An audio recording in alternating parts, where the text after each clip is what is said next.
بسم اللہ الرحمن الرحیم۔ ہمارا سلسلہ عالیہ نقشبندیہ کا 18واں سبق جو ہے، جو ولایت کبریٰ کا دائرہ ثانیہ ہے، یعنی دوسرا دائرہ ہے۔ پہلا جو تھا وہ دائرہ اولیٰ تھا، اس کی نیت پچھلی بار عرض کر دی تھی 17ویں سبق میں۔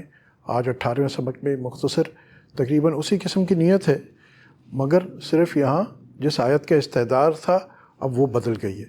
یہاں جس آیت کا ہم استحضار رکھیں گے وہ کون سی ہے؟ یحبہم و یحبونہ۔ اس کا اللہ تعالیٰ ان کو دوست رکھتا ہے اور وہ اللہ کو دوست رکھتے ہیں۔ اس آیت کا اس کا استحضار کرتے ہوئے یہ نیت کہ اس ذات سے فیض آ رہا ہے جو مجھے دوست رکھتا ہے اور میں اسے دوست رکھتا ہوں۔ اور فیض آنے کی جگہ کیا ہے؟ میرا لطیفہ نفس۔ اب یہاں صرف ایک ہو گئی، پچھلے سبق میں لطیفہ نفس اور 5 لطائف نیچے کے تھے، اب یہاں صرف لطیفہ نفس ہے۔ اور کہاں سے آ رہا ہے؟ منشأ فیض کیا ہے؟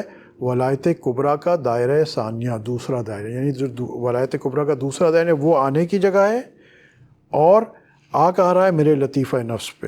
اور ہمارا کس آیت کا ہم استحضار رکھیں گے کہ وہ اللہ جو مجھے دوست رکھتا ہے اور میں اس کو دوست رکھتا ہوں، بس۔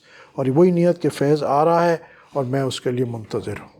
وآخر دعوانا الحمدللہ رب العالمین۔